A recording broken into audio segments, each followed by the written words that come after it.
This is the Daily Tech News for Thursday, January 23rd, 2025. We tell you what you need to know, follow up on the context of those stories, and help each other understand.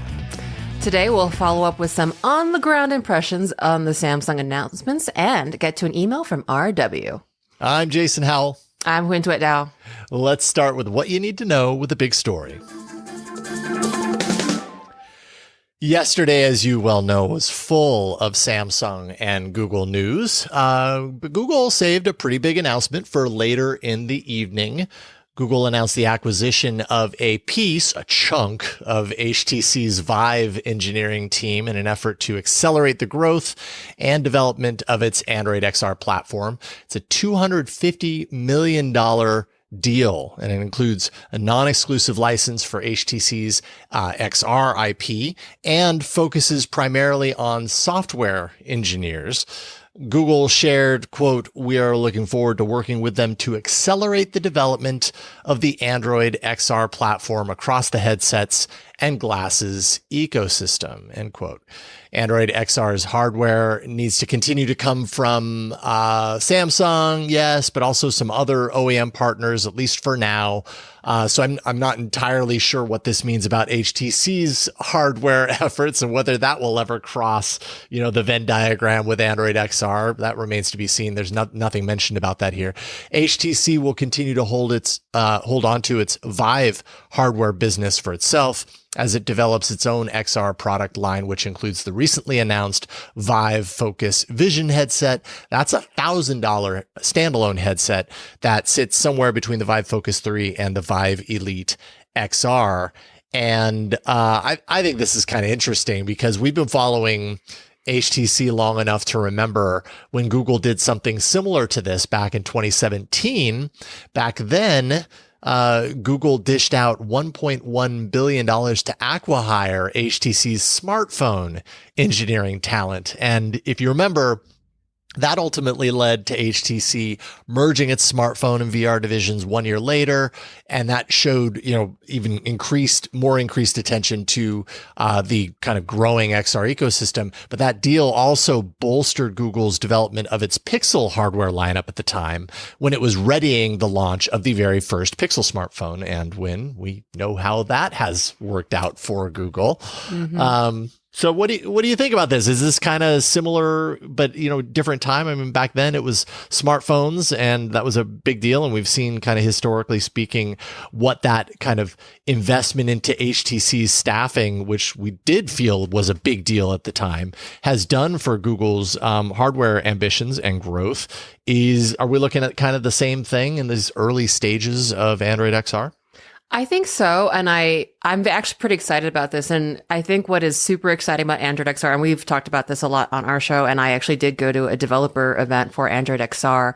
Yeah. I think this makes a ton of sense both for HTC and Google. And again, this is just me, a little third-party developer out here just looking from the outside in.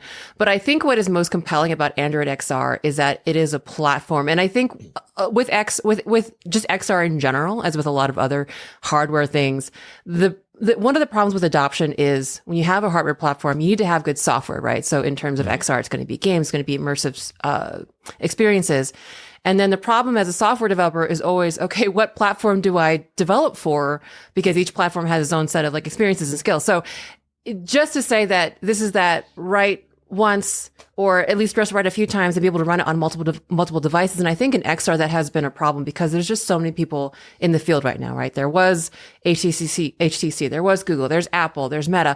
And so to be able, as I think companies that want to create XR hardware, it makes a lot of sense to have I mean, this is basically the Android story just now applied to XR hardware instead of just smartphones, to have an investment in a software platform that can serve as many different OEMs, as many different manufacturers as possible, and let those manufacturers focus on creating kick-ass hardware. And then on the software side, if you make a platform that is a little more open, that you can kind of focus more software talent on and software effort on, I think that's kind of like a high tide's lifting all boats. So this makes so much sense. And this does very much drive with what I have seen as the intention behind Android XR is to be like, hey, XR developers out there, immersive experience people, filmmakers, game developers, we are going to support, whatever, we're going to support Android XR, we're going to support Unity, we're going to support web open standards, but so that way users can use whatever hardware they want, and software developers can really kind of like inject their current talents and their current projects into any device, HTC, Samsung, yada, whatever glasses and headsets, oh my, are going to come in the future. So I absolutely love this. It makes sense. I mean, I hope it's good for the HTC engineers, but this does really fall in line with what we're seeing so far with Android XR. What I'm kind of very interested in here is the fact that HTC has its own kind of ambitions when it comes to XR. And obviously Google, I would say what Google is creating is to a certain degree a competing kind of facet of that.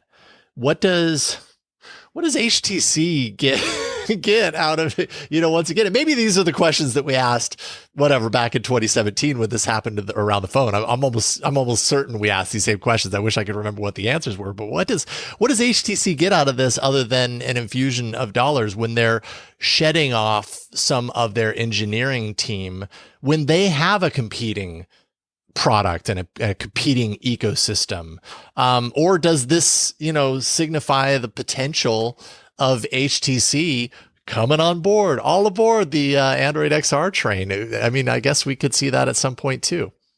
Yeah, I definitely think so. I mean, Google and Samsung, Google especially, as, more of the supporting platform underneath this XR project, benefits from having more companies, especially companies with a good history or at least goodwill in regards to the hardware department hanging on to Android XR. But that's a great question, whether this will benefit HTC in the long run. I feel like it's just maybe they see Android XR and especially with Samsung. Anytime Samsung goes somewhere, they like to just make waves, and maybe I don't know, maybe HTC is just wanting to be in the same room in conversation. That feels like an oversimplification, but maybe it's just being in the same room with the hype, with Google, with Samsung, and being like, hey, the Vive is here too. Vive. Sorry. The Vive. Pretty sure it's Vive. That's what I always call it. For a little extra vive.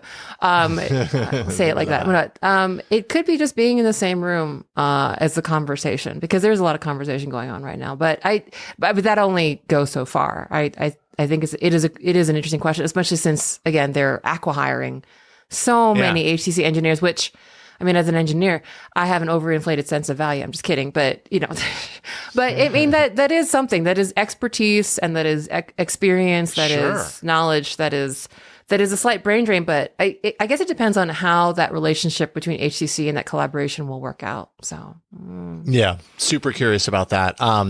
Tangentially related to this, which we're going to talk about this a little bit later in the show, a little bit deeper of a dive of my experience, my time at the Samsung event. But they did have the Samsung Project Huyen headset, at least on display. You couldn't put it on, but I got to see it once again. I got to be reunited with the Huyen headset a month and a half later, and it felt so good. It felt so good. So that's coming a little bit later in the show.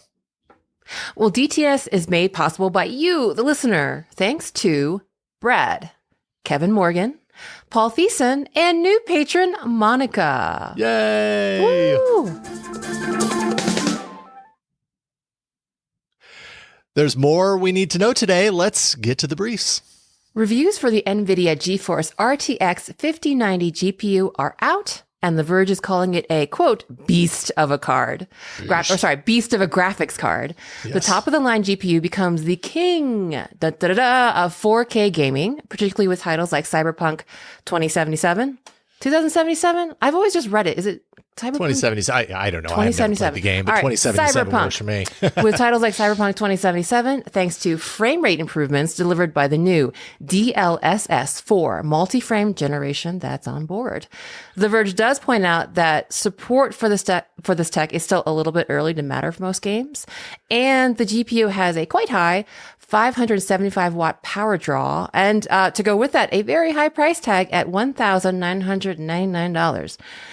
The Verge was disappointed by the increased power consumption, limited efficiency improvements, and some games crashing on pre-release drivers. No surprise. The official launch happens January 30th. Yeah, sounds like Verge wasn't alone in their kind of analysis of this. Really powerful, but not very efficient and very power hungry. Yeah, and a bit early for actual gamer enjoyment, it seems, for most games. Yeah, exactly. 404 Media reporting that hundreds of subreddits are mulling over the possibility of banning links to Twitter, X, that's x.com, which is a reaction to founder Elon Musk's gesture on stage at the US president's inauguration rally.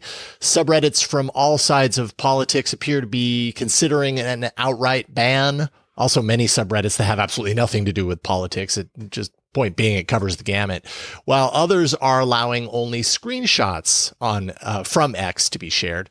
404 Media co-founder Jason Kebler says that this debate really does a good job of demonstrating the difference between community-driven moderation that's actually taking place on Reddit, and the people are making these decisions, compared to the more dramatic reduction in moderation efforts that we've seen recently with X, Facebook, and Instagram. Be interesting to see how the differences in those two approaches shake out in the next little bit. Instagram launched the new teen accounts feature in South Korea in order to reduce exposure to explicit content and also to curb inappropriate communications on the platform. So teens 14 and older are allowed to create accounts, but they will be set to private by default until they turn 18. So parents can actually choose whether their teens under 17 can switch their accounts to public, while the teens 17 to 18 can switch to public without approval unless supervision is enabled on the account. That's a little confusing, but it just feels like there's some checks in there for parents too, but also some, I guess, agency on the teens' part on when they want to switch to public. Instagram Teens account is a feature that actually began to roll out globally last September. So they finally got it. Got it. Security researchers uncovered vulnerabilities in Subaru's in-vehicle technology, which, by the way, happens to be also called Starlink, but it has nothing to do with the Starlink you're thinking about.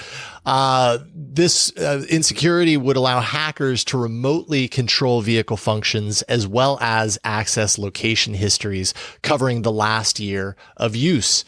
Though Subaru has since patched the issues after being alerted about them, researchers continue to highlight those privacy concerns, basically saying employees still have access to that extensive location data. And so, you have to question, okay, well, if employees have access to that, that's insecure inherently, right? Do the right people have access? Well, Subaru says that data access is limited to job relevant employees.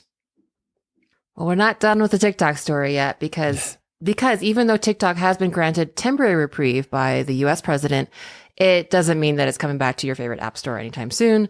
So Apple Insider reports that the app still has not yet reappeared on either the Apple App Store or the Google Play Store.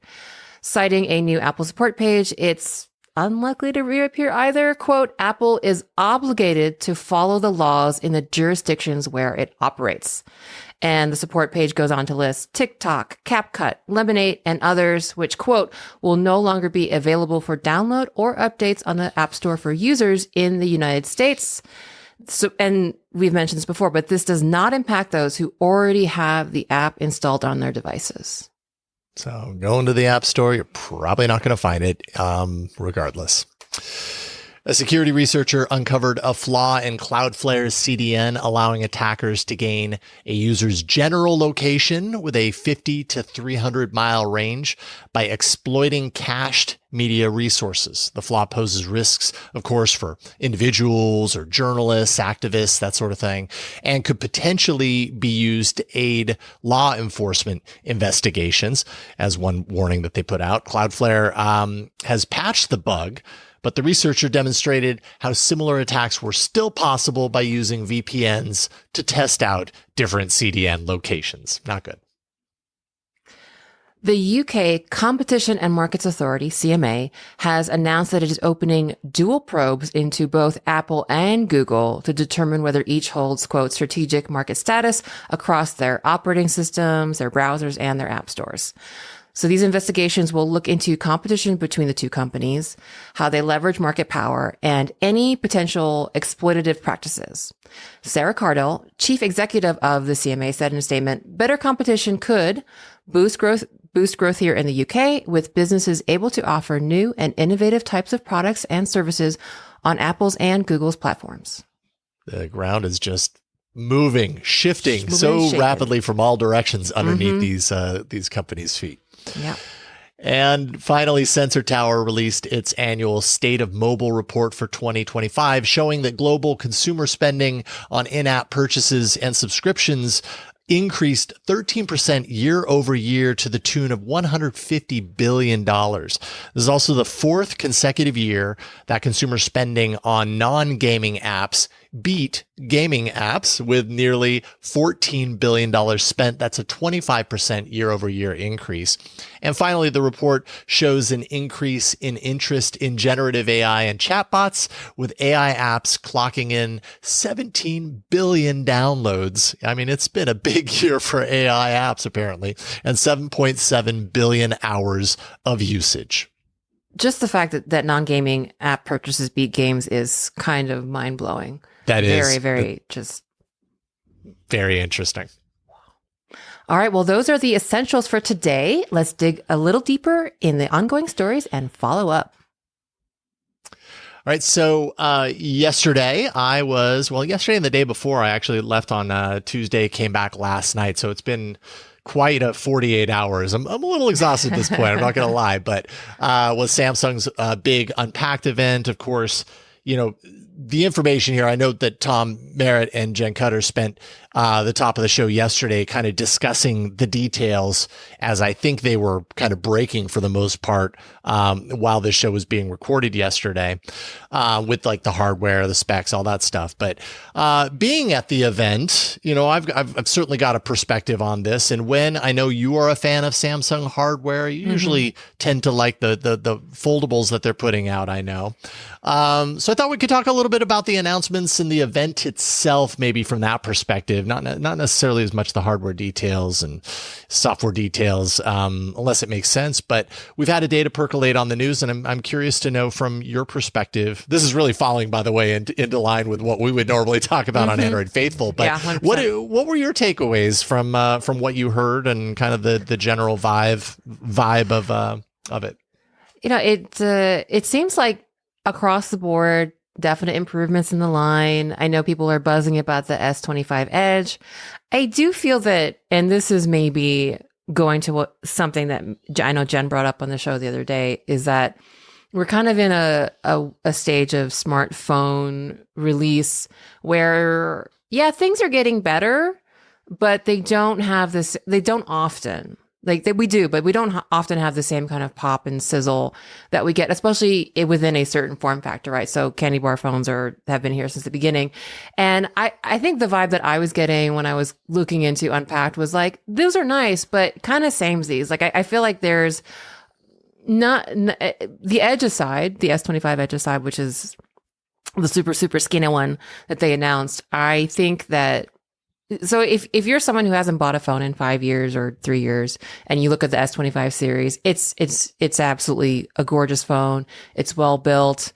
The design is lovely. There are some really smoking colorways for if you buy them directly off Samsung. But I think if you're people like us who are enthusiasts and just look year over year over year, there are improvements. Obviously, the Snapdragon 8 Elite is a big deal, but I think people are like starting to see the line starting to flatten out a little bit in terms of improvements. And so the hype is not so hype. It's like, oh, those are nice. Those are very nice. Those are very nice. So I think that's the impression I get. But again, I'm a bit biased. I've had this impression a bit over the last several years with the candy bar phones. And that's why maybe I have a bias for the foldable phone, just because it is a nascent kind of form factor, and there's a lot more that can be done and should be done there. But they're beautiful phones. I hate to sound like a downer, but it does feel a little more subdued than other years, minus this S25 Edge. And I really wanted to hear what you thought seeing the S25 Edge and where you think it fits, Jason.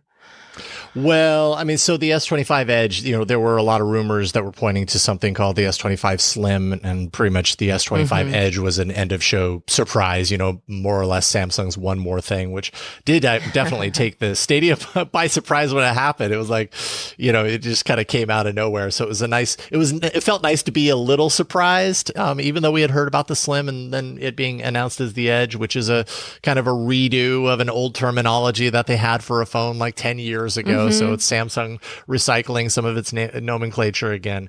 I think, seeing it in person, it's a very slim device. I mean, granted, they had it roped off, so you could only get so close, which was pretty funny. It was almost like museum-like. But I was able to, kind of take a look at it and take some pictures. And it actually also kind of reminds me of a phone that we talked about on Android Faithful a couple of days ago on the show, a foldable, the Oppo Find N5, which is only very slightly thicker than the actual USB-C port in the bottom of it when it's unfolded. And that just kind of points to this, this continuing trend that we've seen year after year after year of pursuing the thinnest of thin devices, which is, on one hand, kind of neat. It's kind of a marvel, and I'm super curious to see, where the Edge fits in into the portfolio aside from its slimness. Is it a powerful phone? Are the two, because it only has two cameras, are the two cameras actually any good, or is that a sacrifice you make for ultra thin? That sort of stuff. Those questions remain. But then on the other side of it, it's like, okay, yeah, and how durable are you when suddenly you're approaching the thickness of paper? I can't imagine these things, they've got to spend some time and attention into the materials that they choose in order for that to make a lot of sense. And so I have to imagine that there are those trade-offs. How much are you willing to give in order to have a really thin phone? And I don't know that I care that much, but I know that there are people that do.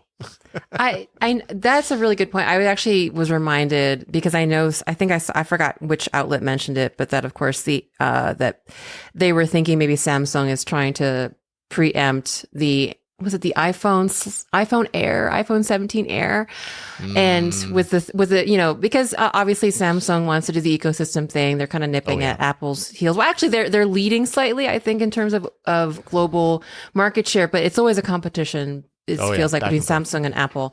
And I had the same thought, Jason. I was like, so are we just trying to get towards if you're an Expanse fan, basically the sci-fi, super thin, basically a piece of acrylic or something in your hand. I'm like, man, what is it like to put, if phones get that thing, what if you put that in your back pocket? So that's my thinking, is that we keep going to these things, and it's like the companies are anticipating that we want thinner and thinner phones. And I always wonder how it shakes out in real life, with people's actual usage. But I wanted to bring up something that I know we talked about on our show a couple weeks ago. And this all kind of feels like premiumization, where, yes, that because premiumization is the idea that companies are trying to justify increases in prices by increasing the perceived value of a product. And that might be through concrete improvements. And I'm also implying that also maybe means less concrete improvements. But honestly, it feels a lot of that like that sometimes. Like that's kind of what the thinness thing feels like to me. Because I don't want a chonky phone. I don't want a phone that, could possibly cause blunt force trauma. But I don't necessarily care about a millimeter getting chopped off my phone every year. I really don't.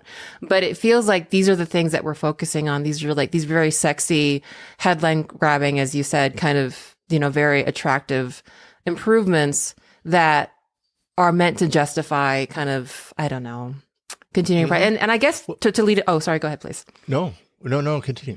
But I also think that leads into maybe something that probably got mentioned a lot yesterday, that AI improvements as well. It's just trying to add things that people would be willing to pay for. Yeah, I think one of the things that was interesting being at the event was talking to the people who were there and covering it. And, there were a lot, obviously a large mixture of press, people who were, there because they needed to be there to cover it for their job. But there were also a lot of people who were there because they were true Samsung fans and everything. And I'd say, you've got your true fans who appear to just love everything that Samsung is doing. And rightfully so, Samsung continues to create top of the line, really well designed, well built, beautiful hardware.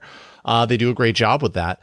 But I'd say predominantly from the people that I spoke with throughout the time there, it's this like growing disillusionment or kind of a chorus of disappointment around the fact that like true innovation isn't happening in the realm of hardware anymore. The innovation that companies like Samsung are touting more than anything is the artificial intelligence, is the software improvements and everything. And how there's just, I ran into a lot of people who were just kind of disappointed from that regard. It's like, all right, like, I guess what I noticed coming away from this is this like exhaustion setting in for people where it's like, oh God, here we are, another event where the company is just touting the artificial intelligence updates as, this amazing thing, and how the messaging coming from the company doesn't always seem to line up with the reality of how they're being received. And I know it's one thing when you're talking to people who are there covering it, press, but I wonder how that appears in the quote real world when my sister walks into her cellular company to get a new phone, and they say, oh, this has these features. Is she wowed? Is she going to be wowed as much as Samsung might want to believe that she would be for all of these artificial intelligence features? And do we, hopefully, I think eventually we get to a point to where the AI that is powering a lot of this stuff, we get to a point to where we don't feel the need, or they don't feel the need rather, to mention up and down that it is AI that does it. And instead, they're just mentioning what the phone does. It does this really cool thing, because I think at a certain point, it seems like the fact that they continue to state AI a million times in a presentation, people tune out, people shut it off, versus this does this really cool new thing. Check it out. Oh, well, it's almost like it's not tainted by the letters AI, and so you can see it for what it actually is, as an improvement or not or whatever. But with AI in there, it just kind of poisons the water a little bit. I love that point though, because I think we lose on the fact we forget a little bit that machine learning, AI, all these ideas of the software being smart and understanding how you work have been around for a really long time. I mean, Google and Apple, most software actually has been using machine learning for a while, even before this recent Gen AI hype cycle. And I kind of wish it was going back to that, because while they would mention it as like interesting technical details, or, for us developers, maybe just a little more of the jargon was understood, but it was like that back then. It feels like, they were doing cool things. And while they weren't hiding the tech that was behind it, it wasn't that was the selling point. It was the feature in and of itself. Right. And if you want to know, here's how it works. And I totally agree with you. I do feel bad about that I think that we're getting a little bit burnt out, that there is genuinely cool things and genuine good uses for AI. But right now, because of that burnout that I don't understand companies not really feeling from us, it does dilute the really good things that are happening. Yeah, totally agree. But it was cool. It was really fun to finally get to go to one of these events that we've covered, long distance from a distance for so many years. I've covered Unpacked events, sitting at a desk during the live stream. So it was nice to be there. Real quick before we kind of round this out. At the end, when I was on my way out, I was behind the stage where they had the customer experience, where you could you could test out all the phones and everything. And when I was walking back from behind the stage, I got to see the other side of the massive screens that you see when you watch the live stream. It's like all the, and I just sat there for like 5 minutes and marveled at just how that technology was organized, and, just all it takes to power those gigantic displays. It was something else to see it in person, standing at the base of it, looking up. It was just one of those moments where I was like, man, technology is so cool. Look at that. That is neat. People are smart. I like that you saw behind the curtain and you really enjoyed what you saw. It's not always the case. I did indeed. Well, join in the conversation in our Discord, which you can join by linking to a Patreon account at patreon.com/DTNS.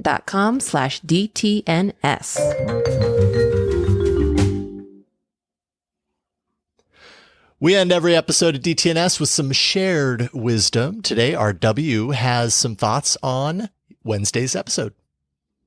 Jen Cutter. Thursday, well, Wednesday for you. Smartphones are mature products. It's difficult to have new standout features except for AI. But then everyone has AI now.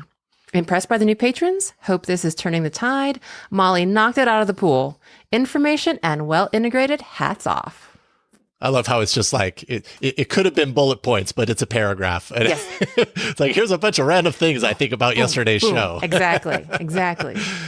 Right on. Thank you to RW for contributing to today's show. Thank you, Win. And thanks to you for being along for Daily Tech News Show. This show is made possible by our patrons on patreon.com/DTNS. DTNS has a live version called DTNS Live on YouTube and Twitch. You can find details on that and more on dailytechnewsshow.com. We will talk to you tomorrow. The DTNS family of podcasts, helping each other understand. Diamond Club hopes you have enjoyed this program.